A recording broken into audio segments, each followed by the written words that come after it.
Muito boa noite a todos, sejam todos muito bem-vindos a mais um encontro do Grupo de Estudos de Direito Sistémico. Estamos hoje aqui reunidos para dar continuidade à leitura desta obra, A Origem do Direito Sistémico, de Sami Storch e Daniela Migliari. Hoje estamos sob a orientação da Cleusa Duarte. Muito obrigada, Cleusa. Recordo que estes encontros são gravados e mais tarde disponibilizados no canal do YouTube de Milton Plácido da Rosa. Podem colocar dúvidas, levantar a mãozinha virtual ou a mão física. E hoje a leitora vai ser a nossa querida Vera. Muito obrigada, Vera. E pode começar. Quando quiser. Estamos na página 280, no início deste capítulo, área criminal, definição da pena e dosimetria. Na área criminal, as constelações também têm um impacto libertador quando usadas nos conflitos decorrentes de crimes. No trabalho com questões criminais, as constelações chegam a revelar faces ocultas de um crime, de modo que uma ação penal convencional jamais alcançaria. Por exemplo, a dinâmica por trás de sucessivos furtos. O que a pessoa está inconscientemente tentando reequilibrar, tomando para si coisas dos outros, sem perceber que o faz em nome de um antepassado que foi destituído indevidamente de seu patrimônio? Qual o propósito oculto de um traficante de drogas? Ou ainda, qual a dinâmica oculta por trás de um crime sexual? Certa vez, diante de uma constelação, um réu decidiu confessar a autoria do crime, por ver as consequências para a vítima, algo que antes estava tentando não olhar. Há diversos relatos de acusados e condenados que, depois de participarem de constelações, apresentam notável melhora em seu comportamento social, compreendendo as razões ocultas que o guiaram inconscientemente a praticar o crime e a gravidade dos danos causados. Também vítimas de crimes e seus familiares já puderam, em alguns casos, amenizar dores antigas e profundas pela compreensão ampliada promovida pela constelação. É um tema fascinante, que costumamos tratar nos cursos e que serão objeto de uma obra específica. As constelações na área criminal permitem que o crime seja visto além de uma infração perante a lei penal, como um acontecimento influenciado por fatos que ocorreram em gerações passadas no sistema familiar do criminoso e da vítima, e que, novamente, abala relações sociais e causa prejuízos aos indivíduos e à comunidade. Outra possibilidade das constelações é olhar para a dosimetria da pena. Dosimetria? Sim, a dosimetria é o trabalho pelo qual o juiz estabelece a quantidade de pena que vai aplicar. Quantos anos de prisão? Qual espécie de regime prisional a ser aplicado? Se o condenado cumprirá a pena em regime fechado, aberto ou semiaberto? Como ocorrerá a reparação do dano? Se deverão ser aplicadas medidas alternativas? Há formas de olhar para isso com a constelação. É possível testar e sentir no campo o peso adequado das medidas aplicáveis e seus impactos para o réu, para a vítima e para a comunidade. Assim, às vezes, peço para a pessoa falar na constelação qual é a pena a ser aplicada. Daí, podemos observar como o campo se comporta com aquela forma e quantidade de pena. Logo, é possível perceber se aquela sugestão é ou não adequada ao caso. Observamos que o próprio autor do crime recebe bem uma pena adequada, porque na alma sabe que é justo, que precisa daquilo. É como se reconhecêssemos o que ele já estava, inconscientemente, de alguma forma pedindo.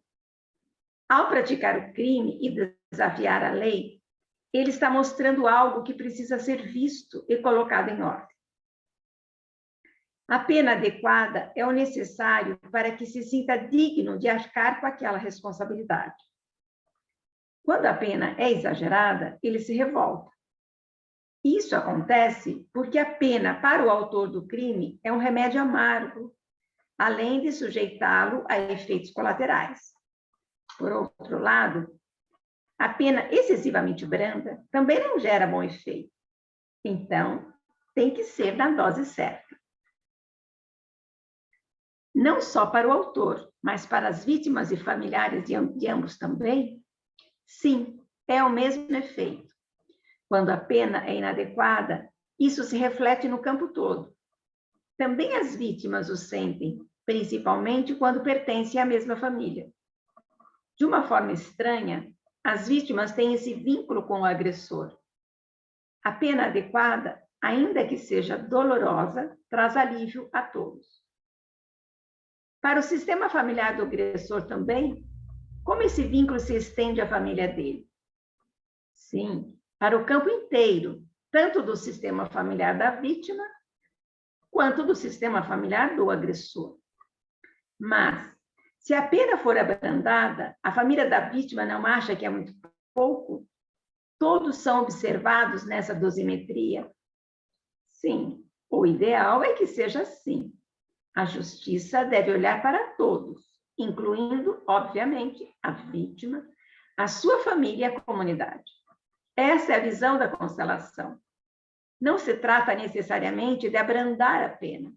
O que fazemos é justamente ampliar o olhar para todos, os que estão relacionados ao fato, inclusive para os que continuarão convivendo com a vítima ou com a ausência dela, e também com o perpetrador. Mais comum do que a constelação sugerir o abrandamento, tenho visto com alguma frequência ela evidenciar uma identificação do julgador com os pais do acusado, de modo que o perpetrador é visto como uma criança carente, o que dificulta a aplicação da adequada responsabilização. Quando essa dinâmica vem à luz, o julgador inclui em seu coração os pais do réu e seu destino. Olha também para a vítima e o que está além dela, e coloca-se em seu lugar de julgador. Somente então pode aplicar a pena adequada à responsabilização de cada um como adulto. Estando em seu lugar, o juiz o faz sentindo leveza. Que interessante. Por outro lado, quando a pena é exagerada, às vezes a própria vítima que fez a denúncia se sente responsável pelo excesso, porque se culpa por uma retribuição inadequada por parte do Estado. Então, até para que a vítima se sinta bem, essa pena deve ser coerente. Em uma pena adequada, justa, tem a capacidade de pacificar o campo. A justiça só é justiça se tiver essa capacidade de pacificar o campo. É disso que se trata. Encontrar a ordem que traz paz. Trabalhar isso na constelação é algo muito interessante. Para você ter uma ideia, o próprio juiz, quando aplica, quando fala a pena, sente o reflexo imediatamente. Quando a pena é inadequada, o campo se fecha e ele se sente pesado. É algo desconfortável para ele. No entanto, quando a pena é adequada ao sistema, o juiz se sente leve, a sua autoridade aumenta. As pessoas reconhecem nessa autoridade alguém que está em conexão com o campo, ou seja, com todos. Alguém que é um agente de equilíbrio e pacificação.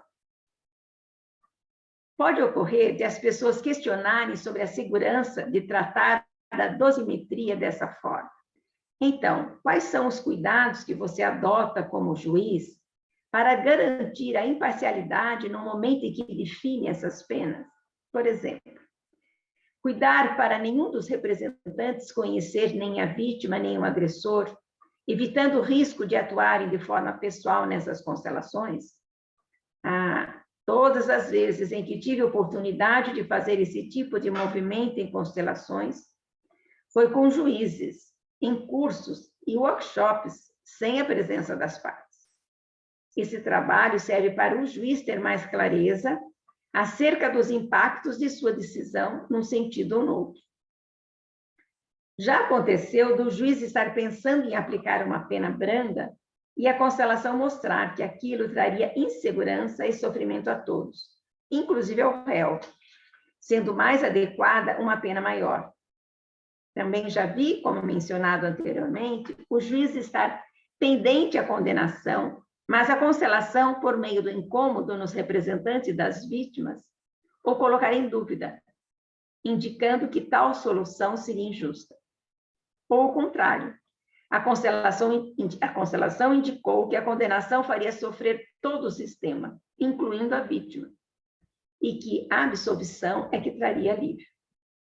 Mas veja, a constelação não faz o julgamento que deve ser realizado pelo juiz, com base na lei. A perspectiva é outra.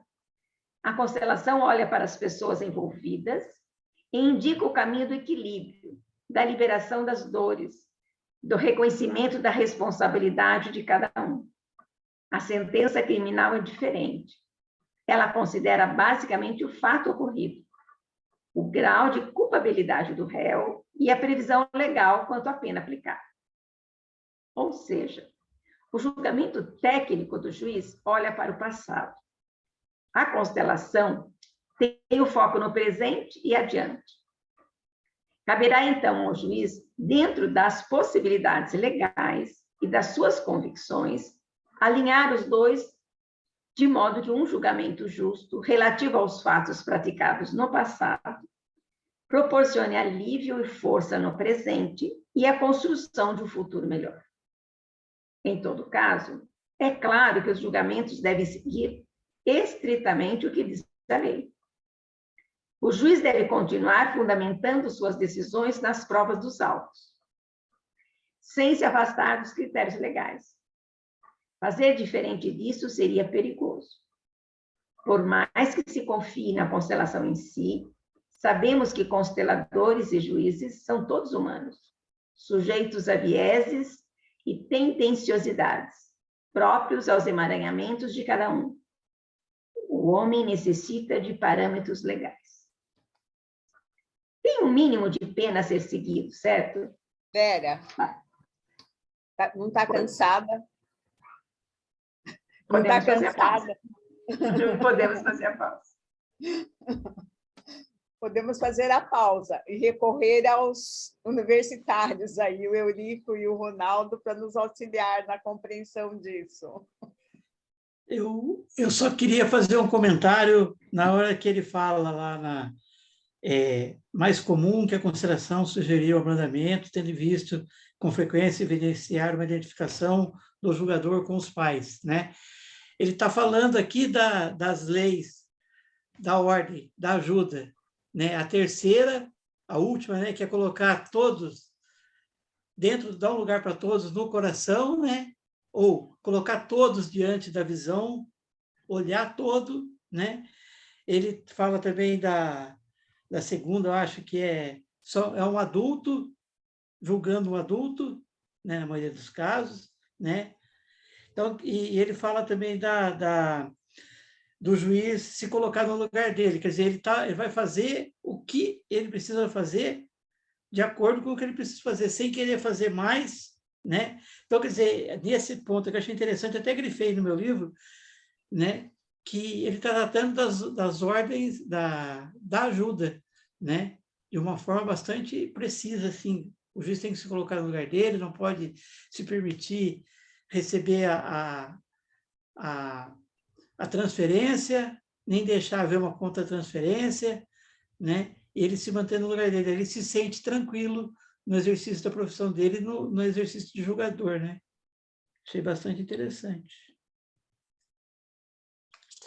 Eu também acho assim que a gente pode observar um pouquinho aí, quando ele fala da dosimetria da pena, quando a gente consegue a dose certa, ela não é uma pena exagerada e nem é uma pena muito branda, o que a gente restaura ali naquele momento? A gente restaura aquele equilíbrio naqueles dois sistemas, naquele do causador do ato, né, que a gente vai chamar de opressor, de ofensor, e o sofredor do ato, que a gente vai chamar de vítima.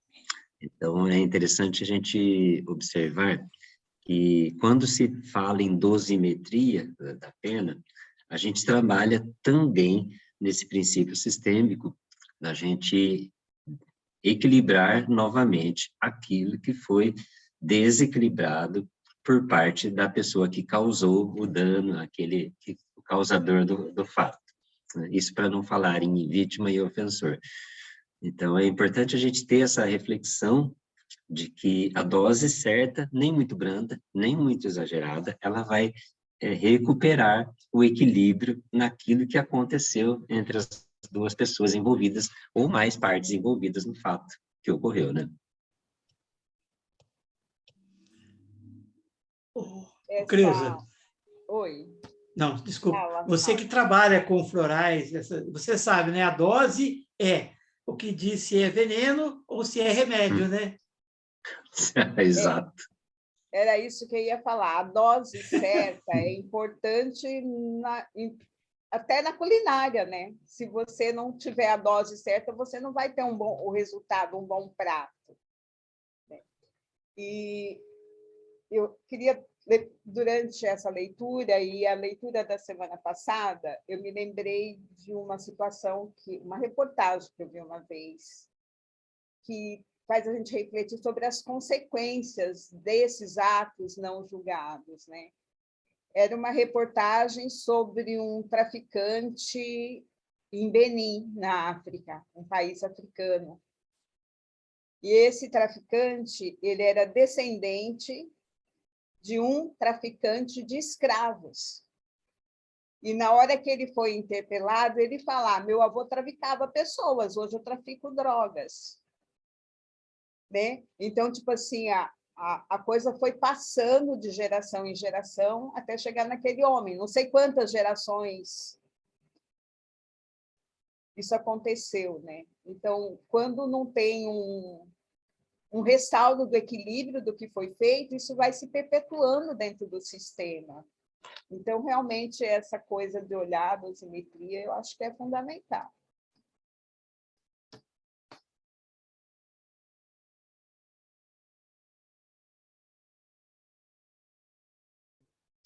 Mas alguém quer colocar alguma coisa? Eu acho que faz todo sentido, viu, Cleusa? Porque aquela diferença, como o Ronaldo lembrou e você confirmou também, né? Que o que diferencia daquilo que é um remédio ou que é aquilo que pode prejudicar aquela pessoa que precisa daquele medicamento. É a dose certa. E, para mim, assim, vem muito essa consciência de que, quando consegue essa dosimetria certa, a gente, de alguma forma, a gente restaura aquele equilíbrio que foi rompido, aquele desequilíbrio que houve em decorrência do fato que aconteceu.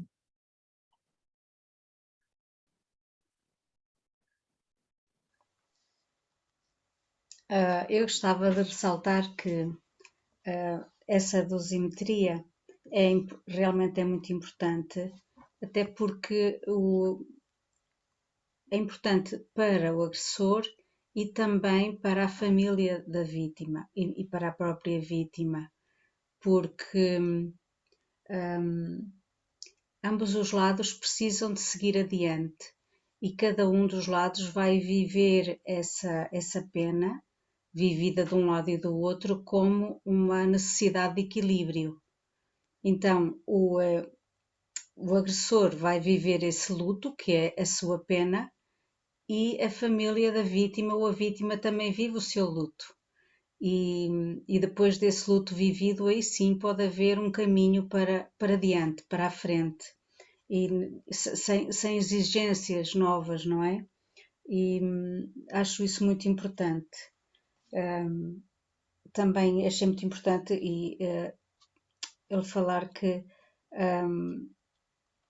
o juiz precisa de estar no seu adulto, tal como o terapeuta, tal como o facilitador de constelações precisa de estar no seu adulto e olhar o agressor e os componentes do juízo que ele tem de dar como adultos também, para não olharmos ou a vítima como pequenina, como coitadinha, não é? Ou até o próprio agressor como pequenino também. Considero isso muito, muito importante. Até porque se a pena fosse, por exemplo, reduzida, não é? A tendência seria uma expiação inconsciente, por exemplo, ou poderia ser uma expiação inconsciente, ou boicotar a sua própria felicidade também, de alguma forma, para compensar este desequilíbrio da pena. Acho muito interessante que a justiça possa ampliar o olhar de todos os que estão relacionados com o facto, sejam eles quem forem, de um lado e do outro, no sentido de poderem perceber se a pena está adequada àquele ato. Acho muito, muito importante, muito interessante. Portanto, que o juiz possa ter esse papel de alguém que é um agente de equilíbrio, como diz aqui, um agente de equilíbrio e pacificação.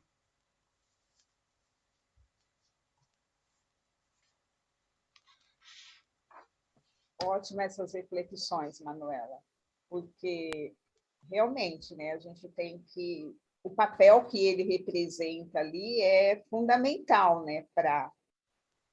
E ele tem que estar neutro, ele não pode ser tendencioso nem para o lado da vítima, nem para o lado do agressor, porque se ele não for imparcial, ele não vai conseguir essa dose, né, correta.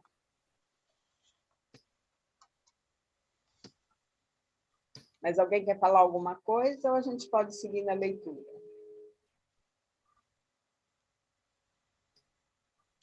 Vamos seguir, Vera, mais um pouco? E dá-me a ideia que ninguém tem mais dúvidas.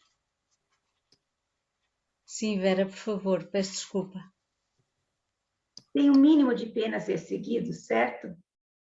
Para cada tipo de crime, a lei prevê uma quantidade mínima e uma quantidade máxima de pena, sendo que qualquer acréscimo precisa ser justificado. Em caso de condenação, isso deve ser observado. No entanto, costuma haver uma margem considerável para a valoração das provas e interpretação do direito pelo juiz, o que pode determinar a absolvição ou a condenação, uma pena de prestação de serviço à comunidade ou cumprimento da pena de reclusão em regime fechado. Você nunca recomenda algo abaixo desse mínimo, mesmo que o campo mostre algo nesse sentido? Se for o caso de condenação, não posso aplicar uma pena inferior ao mínimo, nem superior ao máximo previsto. Seria ilegal. O juiz tem que seguir a lei, fundamentando-se nas provas dos autos e utilizando critérios razoáveis ao apresentar a motivação de sua decisão. Não posso julgar com base numa informação que um representante falou na constelação e que não esteja nos autos. É preciso preservar a transparência que advém da decisão mediante a aplicação da lei, baseada nas provas dos autos e com fundamentação lógica, de modo que qualquer pessoa possa compreender a justeza da decisão. Senão, se estaria dando demasiado poder a um juiz, impossibilitando a revisão da decisão por meio de recurso. Enquanto tivermos juízes de carne e osso, Portanto, sujeitos a falhas, é fundamental essa transparência e a possibilidade de revisão das decisões. Porém, sabemos que o direito comporta interpretações diversas. É bastante comum, por exemplo, em um mesmo processo, o juiz de primeiro grau entender pela absolvição, o TJ reformar a sentença e determinar a condenação, e depois o STJ, Supremo Tribunal de Justiça, decidir pela absolvição. Às vezes, algo que vem à luz de uma constelação traz um novo olhar para os autos, faz que eu considere algo a que não havia dado tanta importância até então. Olha isso que se mostrou. Eu não tinha visto dessa forma. Está nos autos e, pensando bem, faz todo sentido. Embora as testemunhas tenham mencionado o fato, ainda assim não estava sendo considerado com tanta ênfase. Mas a constelação mostrou que isso deve ser levado em conta. Ou seja, ela chama atenção para elementos que precisam ser considerados.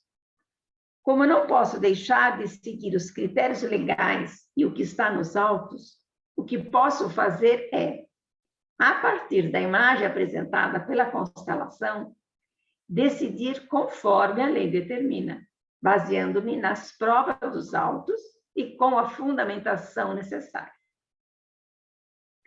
A constelação e a prova para fundamentar o julgamento. Tudo o que você utiliza está nos autos. E a constelação somente quando o auxilia a ampliar o olhar. Mas ela não inclui nada novo no processo? Não. Ela facilita a percepção do que deve ser mais valorizado. Chama a atenção para aspectos importantes que, talvez, não estavam sendo considerados. Exemplificando. Às vezes, há uma contradição em um processo. Cada um fala uma coisa. E eu ainda não tinha observado essa contradição, pois, numa primeira análise, me parecera se tratar de um mero equívoco de uma testemunha, que não devia estar com a memória boa. Então, a constelação chama atenção para esse aspecto. Por conseguinte, mudo o olhar, releio os depoimentos e acabo encontrando essa contradição. Então, o que estava achando que era um detalhe sem importância e, por isso, não estava dando o devido valor, na realidade, é uma testemunha com um discurso destoante. Isso altera minha percepção em relação às provas e pode levar a um julgamento diferente do que eu pensava anteriormente.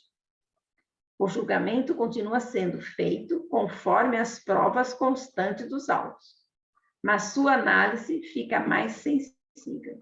Aparece no campo? Pode aparecer. E você soma uma coisa com a outra. Recentemente, por exemplo, trabalhei num caso em que o pai estava pedindo a regulamentação da guarda de um filho de aproximadamente uns 4 anos de idade.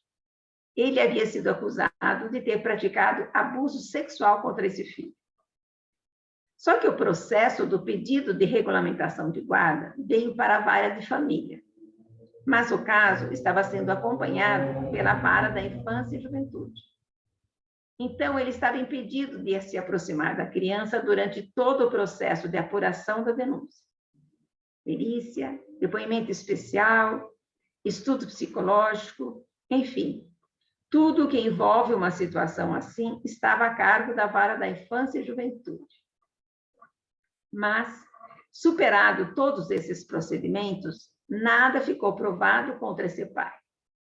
Por isso, ele estava ali na vara de família, pleiteando o restabelecimento do convívio com o filho. O próprio advogado da mãe da criança se mostrava bastante razoável. Reconheceu que nada foi provado. Só pediu que aguardássemos o resultado do julgamento da ação na vara de infância e juventude. E aquela era uma situação bem difícil, porque a mãe não queria abrir mão das restrições em relação ao pai. O juiz da vara da infância, apesar de já ter abrandado algumas restrições, ainda não havia julgado o caso. Por isso, eu nem poderia regulamentar. tanto que suspendi o processo e determinei aguardar o resultado do julgamento daquele outro juízo. Por outro lado, o pai, na sua condição de vítima de uma acusação gravíssima, privada da convivência com o próprio filho, tinha urgência em restabelecer o convívio com ele. Então falei para ambos: não posso ajudar vocês enquanto a situação não estiver definida na vara da infância e juventude.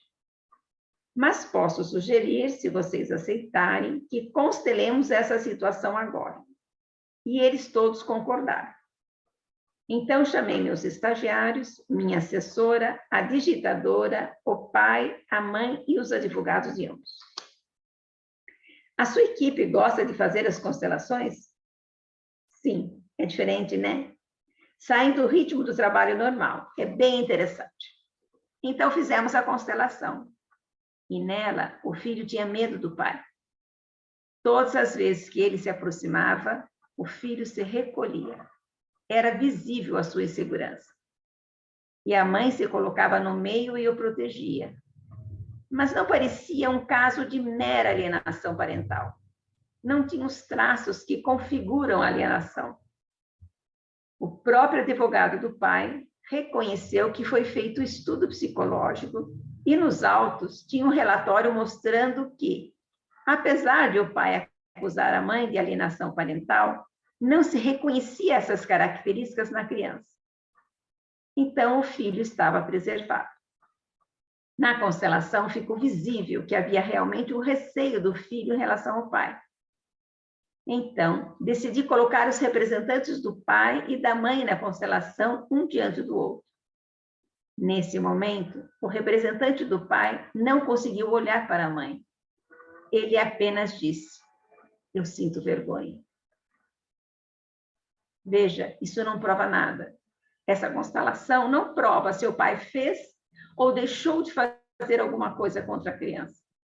Mas essa imagem, que tanto o pai quanto a mãe assistiram na constelação, gerou um efeito neles. No passado, podem ter ocorrido outras situações que os autos não mostraram e não sabemos nem se as próprias pessoas envolvidas perceberam. Os representantes dessa constelação não tinham tido acesso ao processo? Claro que não, o processo é sigiloso. Isso é algo bem importante, não é, Sami? Os representantes não teriam acesso aos detalhes, até mesmo para que eles não sejam influenciados em suas atuações. Sem dúvida. Tanto que, nas vivências no fórum, não permito que as pessoas falem detalhes dos casos a serem constelados. Eu não conto a história. Os representantes não têm acesso ao que está nos autos. No máximo, digo: você será o representante do pai, da mãe ou do filho, por exemplo. Mas e nesse caso em que o pai se sentia envergonhado, como se explica isso? Pode ser que ele tenha cometido o abuso, mesmo não tendo sido provado pela perícia, não sabemos. Mas também pode ser que ele apenas tenha sido negligente e tenha deixado essa criança sob os cuidados de um tio, de um primo, em algum ambiente, e que talvez por isso se sinta culpado. O que vimos foi que, no campo morfogenético, na alma, ele se sente culpado, ainda que não tenha confirmado ou negado nada. De qualquer modo, não pode ser condenado criminalmente nesse caso, afinal, não há prova de crime. Há muitas hipóteses para alguém se sentir envergonhado e para seu filho ter medo. E como você procedeu neste caso? O fato é que, após a constelação, retomei a audiência e a postura de ambos mudou radicalmente. Ele passou a gaguejar e saiu da postura de vítima combativa do direito dele. A mulher, por sua vez, se sentiu validada na sua postura de proteção da criança. Ou seja, a constelação a fortaleceu e a postura dela na audiência ficou mais empoderada. Esse resultado não mudou em nada o meu julgamento. Suspendi o processo do mesmo jeito que o faria sem a constelação. Não tomei nenhuma decisão em relação ao caso naquele momento. Mas dessa vez o pai da criança pareceu compreender isso. Algum tempo depois, o processo no qual o pai era acusado foi extinto por falta de provas. O pai voltou a pedir a retomada do convívio com o filho, e até onde eu sei, desta vez, não houve resistência da mãe em relação a isso. Neste caso, não sabemos exatamente que efeito a constelação teve sobre eles. É comum que uma imagem revelada na constelação provoque a mudança de postura em alguém, o aumento do respeito em relação a outra pessoa, uma maior compreensão em relação a determinada situação. Ou seja, cada caso é um caso. Não existe uma regra estanque. Isso das pessoas falarem, mas esse negócio do Beth Hellinger, constelação, então a culpa é toda da mãe? Não, não é. Nem do pai. Pois é, existem fatores ocultos. Existem responsabilidades, desequilíbrios e necessidade de compensação por fatos que não são mencionados nos autos, porque não se imagina que possam ter alguma relevância em relação ao que se está discutindo. Existem coisas que vão muito além do que nós podemos enxergar, do que qualquer terceiro, ou mesmo as próprias partes, possa ver num primeiro momento. As constelações, então, não podem ser usadas como provas. A essência do campo se expressa, mas não de forma a garantir a materialidade dos fatos em nível suficiente para um julgamento. Eu não me arrisco nisso. A constelação pode sinalizar que determinado caminho é adequado ou não. Pode servir de base para recomendações, mas não para um julgamento somente com base nela, a despeito do conjunto de todas as provas. Por exemplo, pode indicar a necessidade de um cuidado, com o intuito de não expor uma criança a um pai ou uma mãe perigosos. Porque a constelação mostra quando, na alma, a criança se sente desamparada, quando ela se sente em risco. Então, temos que olhar para isso. Vamos mandar fazer um estudo social. Entretanto, é preciso ver se isso se reflete materialmente na condição dessa criança. Não dá para se basear exclusivamente na constelação, uma vez que o medo pode não ser daquele momento presente. A criança pode estar refletindo um medo de um momento passado, ou mesmo trauma por causa de outra pessoa. Alguém que foi traumatizado por um abuso sexual, por exemplo, pode transmitir à filha um medo em relação aos homens. Por conseguinte, a filha, posteriormente ao constelar, pode demonstrar esse medo, chegando a acusar um homem inocente. Então, a constelação mostra a mulher com medo do homem, mesmo que esse seja inocente. Por isso, não me arriscaria a me basear exclusivamente numa constelação para fazer um julgamento. Se ela mostrou algo que, em tese, poderia alterar o julgamento, há de ser possível que os fatos correspondentes sejam provados dos autos, viabilizando o julgamento com base neles. Caso contrário, creio estarmos diante de um limite na possibilidade da constelação influenciar o processo. Muito interessante tudo isso. Vamos fazer outra pausa. Alguém tem algum comentário ou alguma coisa que queira colocar sobre esse relato? Bom, eu posso fazer um comentário, Cleusa? Eu traria, assim, uma questão que uma pessoa colocou para mim, e vem muito de encontro a isso que o Sami traz na obra para a gente. Se aquilo que se revelou numa constelação não pode interferir no julgamento do juiz, aí a pessoa me colocou assim, né? Então, para que serve a constelação familiar dentro do judiciário? Onde que ela vai contribuir? E aí eu trago, assim, o Sami também faz esse apontamento aí, que o juiz ele está adstrito àquilo que consta nos autos do processo e aquilo que prescreve o nosso ordenamento jurídico.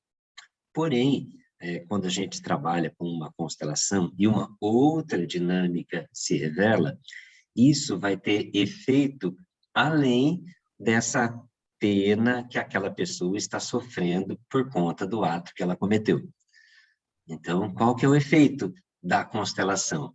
É ir além daquilo que a pessoa está sendo responsabilizado criminalmente diante do nosso ordenamento. Às vezes, a pessoa, ela vai responder por aquilo, por aquela falta, por aquele dano que ela cometeu, mas eu sempre coloco assim, esse movimento das constelações, ele vai além disso, vai além dessa pena, porque como a pessoa vai retornar ao seu sistema familiar, como que ela vai retornar para a sociedade, para a família que ela pertence, depois de cumprida essa pena.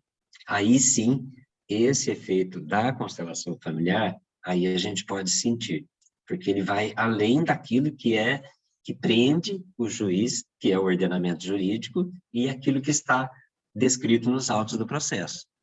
Então, a constelação familiar, ela vai além dessa pena, que muitas vezes vai ter que ser cumprida. Às vezes, a falta, o dano foi causado, a pessoa que causou o dano vai ter que responder por isso mesmo que a constelação revele o contrário. Não é previsto isso em lei, mas esse efeito vem para esse sistema muito além disso. Como ele vai retornar para o convívio social, para o convívio daquele sistema que ele pertence. Então, eu acho que a constelação, ela traz dentro dessa dinâmica um contexto muito mais profundo do que aquele extremamente técnico, que é um papel de um julgador, ou papel técnico de um juiz, entende? É isso que eu gostaria de contribuir com vocês. E que está aí, dito pelo Sami também, né?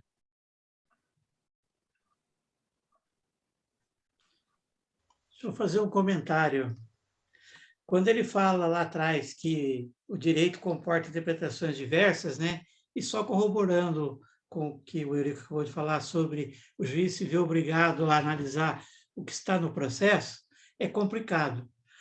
Por exemplo, eu nunca trabalhei na área criminal, mas na faculdade, para mostrar para o meu professor de direito penal o que eu entendia da área, porque eu não gostava da área dele, mas para mostrar para ele que eu entendia a área dele, eu aceitei participar de um júri simulado. E nós pegamos um processo verdadeiro que aconteceu, certo? Só uma parte do processo, né? Para a gente poder desenvolver uma parte sendo advogados de defesa e outra parte o Ministério Público, né? A acusação. Por exemplo, no processo estava escrito assim, a mulher esfaqueou o marido e matou o marido. Eu estava defendendo ela. A faca parecia uma faca de cozinha. Né? A acusação falava, não, era uma faca desse tamanho, 30 centímetros, 40 centímetros, não sei o quê. Nossa, a defesa falava, não, parecia. Isso é uma faca de cozinha, uma faca de descascar, uma faca pequenininha. Né? Olha a dificuldade para se entender a dinâmica de um processo. Né? Isso estava nos autos, né? Foi elaborado o boletim de ocorrência dizendo, né? Aí, na outra parte do processo, dizia assim, a vítima tinha aproximadamente 1,80 m e pesava aproximadamente 50 quilos.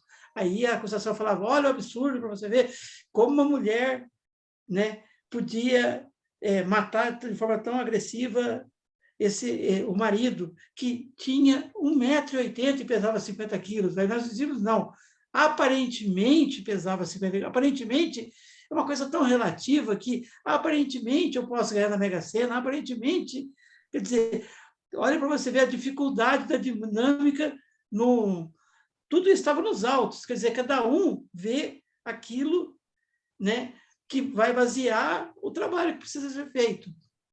Bom, nós conseguimos que ela fosse só condenada a cumprir uma medida de comparecer em juízo no cartório para assinar lá uma caderneta por 5 anos, que foi o que aconteceu no processo específico.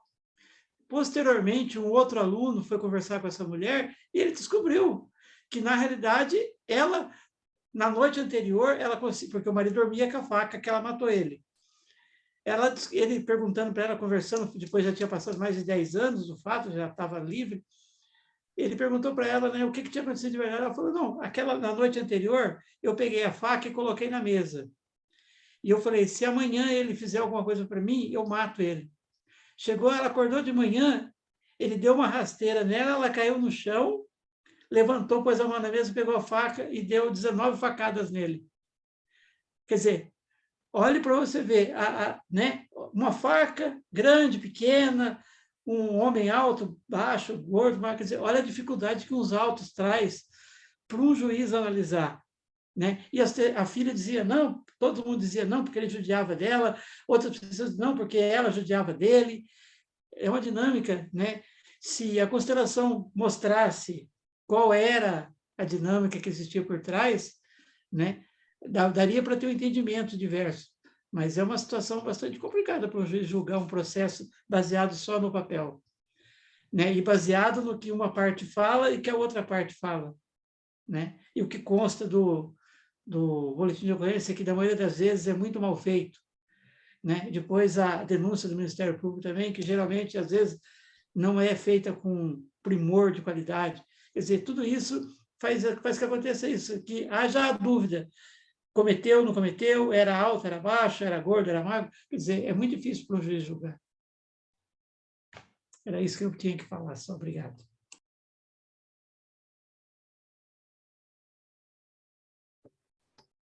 Você tem alguma colocação, Manuela, que você queira fazer para contribuir? Cleusa,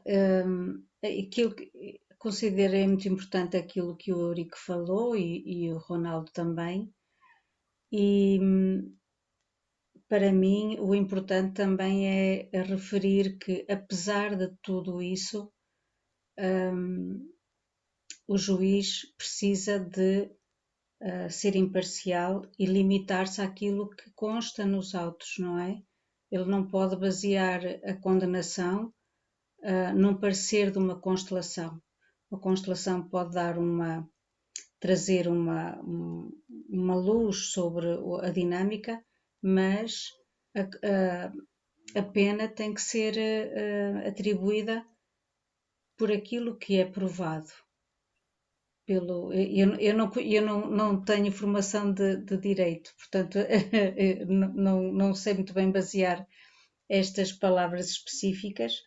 No entanto, vejo que a justiça precisa de continuar a ser justiça, não é? No sentido de aplicar as penas correspondentes aos crimes que se provam, mas também reconheço o valor da constelação no sentido, como falou o Eurico, de muitas vezes pacificar tanto as próprias famílias das vítimas quanto as famílias dos agressores e o próprio agressor em si. Considero isso muito importante. Obrigada, Cleusa.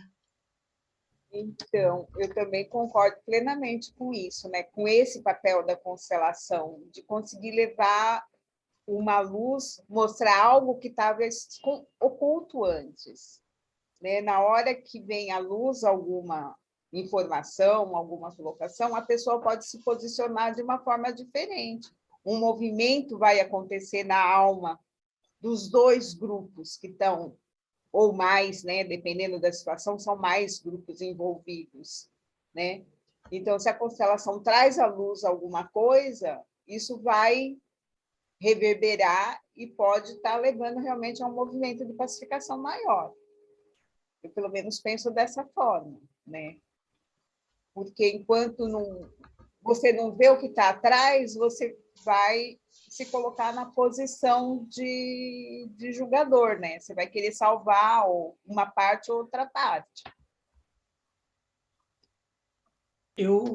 Dá licença, só mais um comentário. Eu analisando hoje, agora, o que eu acabei de falar, né? E analisando o que a gente falou lá atrás, do juiz não se identificar e não deixar ver a transferência, ou olhar o agressor, a vítima, como criança, né? Porque quem julgou, na realidade, foi o tribunal do júri que deu a condenação, né? O juiz só aplicou a pena. Quem decidiu a pena foi o tribunal que aceitou ou não os argumentos da defesa e da acusação. mas se a gente for pensando na questão sistêmica, na questão de constelação, a gente percebe que os jurados são escolhidos de um júri com base em várias características que o advogado e a promotoria identifica na pessoa. E, às vezes, essas pessoas que são identificadas, elas têm lá no inconsciente alguma agressão, alguém que foi vítima de violência, né? Então, quer dizer, existe uma transferência daquele caso para os casos dos jurados. E, às vezes, pode acontecer dos jurados decidirem uma situação com base nas próprias histórias delas, né?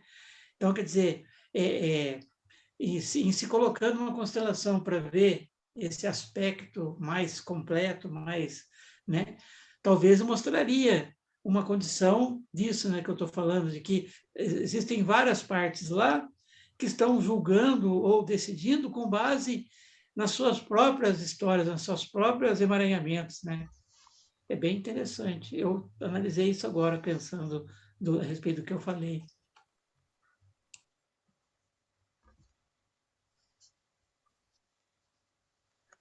Faz todo sentido, Ronaldo. São pessoas, né, que têm as suas histórias, que trazem para um tribunal do júri suas histórias, então faz todo sentido também que isso talvez mexa e afete a decisão dessas pessoas que estão ali no tribunal do júri. Faz sentido, sim.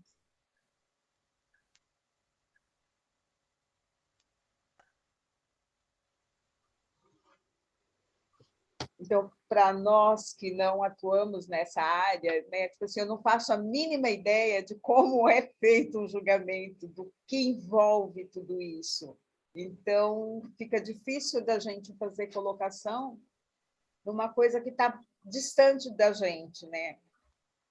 Então, realmente eu me sinto assim meio... né? Eu vejo a importância da constelação, eu vejo que ela mostra caminhos, né? Ela, para mim, assim, ela é um caminho para a paz, né? Um caminho para mostrar um futuro mais harmônico. Mas, né? Então, eu acho que isso vai beneficiar todos os envolvidos na história.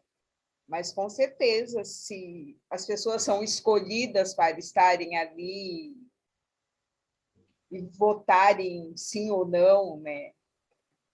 Inocente ou culpado, o que ela leva dela vai ter um peso. Porque o advogado que atua na área criminal, ele escolhe de acordo com a personalidade da pessoa, de acordo com o status social, de acordo com a profissão, e apesar dele não conhecer a história, nos Estados Unidos, por exemplo, os advogados escolhem com base em redes sociais, vê a vida pregressa do jurado, vê se ele foi condenado alguma vez, se alguém foi, eles procuram ver tudo isso nos Estados Unidos, porque eles fazem uma análise dessa forma, né? Aqui no Brasil, a gente faz mais, né, os advogados fazem mais com base nessas questões de homem, mulher, a profissão, às vezes o grau de instrução, né? Né? Mas isso acaba influenciando no julgamento, porque todo mundo vai levar a sua carga de emaranhamentos para aquilo lá. E se identificar com aquela questão, né, pode ser feito uma condenação de uma forma que poderia ser feita de outra, o juiz acabar dando uma dosimetria maior ou menor, e aí é bem difícil. Por isso que o Sam fala, enquanto existirem seres humanos atuando, precisa tomar muito cuidado e ser muito criterioso, né? Verdade. Olha, Cleusa, eu diria assim para você, né? Realmente para gente para quem está um pouco fora desse contexto, às vezes fica um pouquinho difícil compreender. Mas o papel muito simples, né? Que a gente pode entender como isso funciona, sobre duas coisas que atuam dentro de um júri. Primeiro, o que está descrito como uma conduta ilícita, passível de pena, dentro do nosso ordenamento jurídico, né? E aquilo que está descrito no processo. Então, isso, de uma certa forma, limita o trabalho do juiz. E é uma segurança, né? É um ordenamento, é uma lei que nós temos, um ordenamento que nós temos para viver em sociedade. Mas eu que trabalho com constelações familiares e trabalho com justiça restaurativa também, dentro desse contexto judiciário, a gente é conhecido como aqueles que gostam de passar a mão na cabeça de bandido. Eu falo para as pessoas, não se trata disso, de forma nenhuma. Quando a gente leva o nosso trabalho, ou de JR, ou de constelação familiar, dentro do judiciário, ou dentro de um centro de ressocialização, a gente está fazendo um outro trabalho. A pessoa já está cumprindo aquilo que está previsto na lei. Não se trata da gente passar a mão na cabeça de ninguém, ou de um abolicionismo jurídico, da falta, do dano que foi cometido.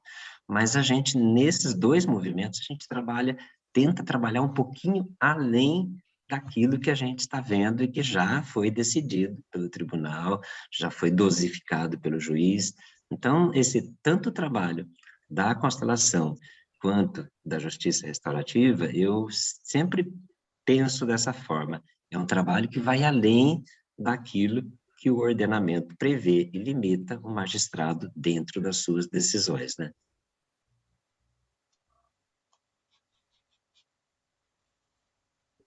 Isso é uma coisa que é bem importante, porque a implicação que tem, né, um ato dentro para as partes e para a sociedade, isso é muito, muito complexo, né? E se a coisa não tiver essa dosagem, esse equilíbrio, é aquela coisa da perpetuação. Uma vez eu fiz uma constelação, a pessoa trouxe um conflito que ela tinha para ser constelado, né? E foi colocado a situação, o conflito, né? A outra parte do conflito. Isso acabou assim mostrando na constelação que existiam muitas vítimas e não era vítima da pessoa, da pessoa que ela tinha como conflito, eram vítimas de antepassados da pessoa. E eram vítimas não que assim, ele cometeu um crime, não, ele tinha uma profissão que autorizava a morte de outras pessoas, tá? Tipo assim, ele deve ter sido responsável por ordenar muitas mortes. E dentro do sistema, isso foi passando, chegou uma geração que tinha um conflito entre dois membros, porque um membro se identificava com as vítimas, e ele olhava para o outro com o olhar das vítimas. E o outro não sabia nem do que se tratava, porque, na realidade, ele não tinha feito nada. Ele só estava ali trazendo a carga do ancestral que tinha ocasionado várias mortes. Então, assim, são coisas muito complexas. Tipo assim, né? E o responsável pelas mortes olhava para aquilo e falava assim, mas eu não fiz nada errado, era minha profissão. Eu nunca fiz nada errado, né? E daí eu pedi para a representante da cliente, né, dizer para essa pessoa, enquanto você não olhar, eu olho por você. Ele disse assim, mas eu nunca pensei que um descendente meu fosse sofrer por conta da minha profissão.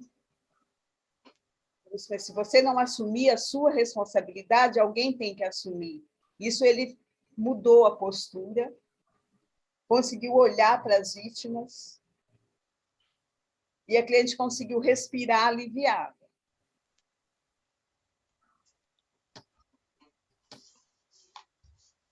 Cleusa, você falou uma coisa muito importante, que vale a pena a gente frisar bem isso, sabe? Se a gente não tiver esse trabalho que restaura, esse equilíbrio, que restaura a pacificação lá entre causador e sofredor do ato, você lembrou uma coisa muito importante que vale a pena a gente frisar bem. A gente permite a perpetuação daquela pena, porque aí a pessoa, ela cumpre aquela pena perante a justiça dela, e às vezes ela sai ainda lá do cumprimento dessa pena dela na prisão, e aí ela continua ainda cumprindo isso, através de quê? Através de uma exclusão, do julgamento das outras pessoas. Então, quando a gente faz esse trabalho lá que visa esse entendimento, visa essa restauração desse equilíbrio dentro do sistema, essa pacificação dentro do sistema, a gente atua além disso. Porque aí, quando a pessoa termina de cumprir aquela pena prevista em lei, ele se liberta disso. Ele volta para o convívio da família, do sistema que ele pertence, da sociedade, não carregando mais consigo aquela pena que ele já pagou por ela antes. Então, eu acho que é bem interessante o que você colocou, de a gente lembrar também que não seja essa perpetuação da pena. Eu acho que esse é um fundamento muito importante que a gente pode trabalhar dentro da constelação, um propósito muito grande que essa pena não se perpetue além daquilo que a pessoa já cumpriu. Então, tipo assim, eu trouxe esse exemplo para ver, tipo assim, porque ele cumpre a pena. Se não tiver essa dosimetria, se não tiver essa pacificação, isso vai continuar. Ele, apesar de ganhar liberdade, ele continua cumprindo ainda, porque ele continua sendo excluído da sociedade ainda, ele continua carregando aquela etiquetinha, né, de criminoso, de ofensor, de causador de algum dano. Ou se não pacificou a alma, volta para o crime. Exatamente, também. Então, esse é o importante. Por isso que eu falo assim, eu entendo assim, que o trabalho que a gente está falando aqui de constelação familiar, eu entendo que esse trabalho vai além daquilo que a gente pode tomar contato dentro do sistema judiciário, vai além desse trabalho, porque a pena, uma vez que ocorreu o fato e existe uma pena a cumprir perante a sociedade, então ela vai ser cumprida de qualquer forma. Eu vejo que a importância das constelações dentro desse contexto vai além da pena, visam esse contexto maior, né?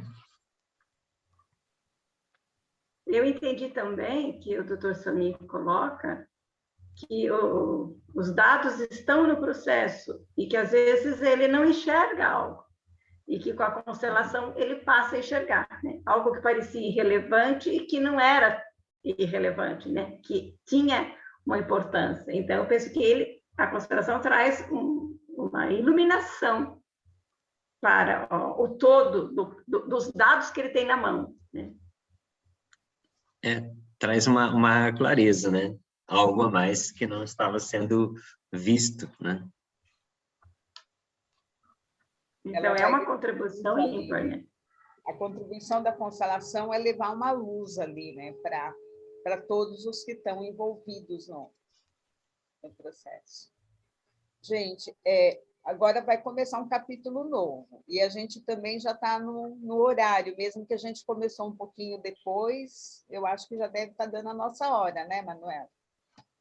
Sim, nós começamos um bocadinho mais tarde, ainda podemos ficar mais uns minutinhos, mas também concordo que é melhor deixar este capítulo novo para o Marcos ou para o René. E eu hoje senti muito, apesar de estar a ser excelente e nós estarmos aqui na nossa contribuição do nosso melhor, mas sinto falta deles aqui connosco. Sim. Faz falta, sim, com certeza, né? Claro que sim. Eu também achei muito importante este capítulo que nós estivemos a ler e recordo-me do Berto falar do destino, dos vínculos do destino, que aqui são muito visíveis também, que o Sami fala aqui da rede de destinos pessoais que são as pessoas com quem nós nos relacionamos e que temos dinâmicas idênticas. Achei isso muito, muito importante.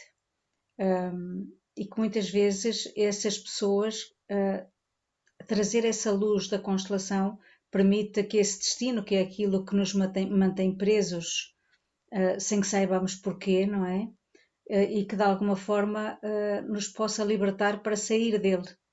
Não é? Quando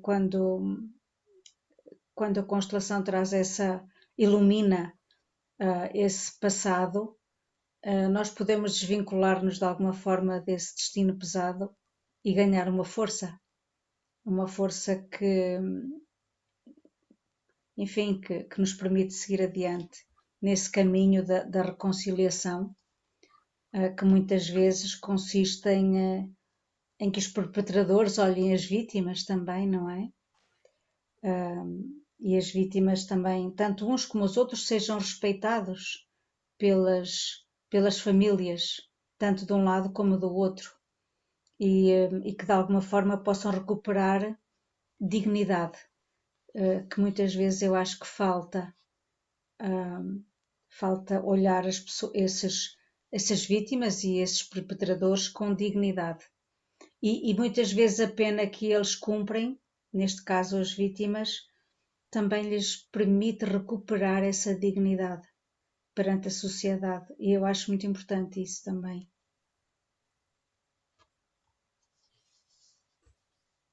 Ok. Houve alguém que colocou aqui algo no chat. Está aqui a Vera Lúcia Benite a agradecer à Cleusa e ao grupo e a mim também. Muito obrigada também, Vera Lúcia, pela sua presença. Muito obrigada. Cleusa, se assim entender, então eu fecho agora o nosso encontro por hoje. Eu acho que a gente pode fechar, né? E obrigada a todo mundo pela compreensão, né? E pela presença, pela oportunidade que a gente tem de estar partilhando. Muito obrigada, Cleusa. Obrigada a todos. Obrigada, Vera, pela sua leitura, pela sua participação. Ronaldo, Eurico, a Carla, a Fátima, a Mónica, a Helena, que entretanto saiu, e a Vera. Muito obrigada a todos. Uma excelente semana e até à próxima terça-feira, se Deus quiser. Boa noite. Boa noite. Até mais. Boa noite, pessoal. obrigada. Beijo no coração. Até semana que vem. Tchau, Até tchau. semana que Tudo de vem. bom. Tchau, obrigada. Dá licença. Com licença.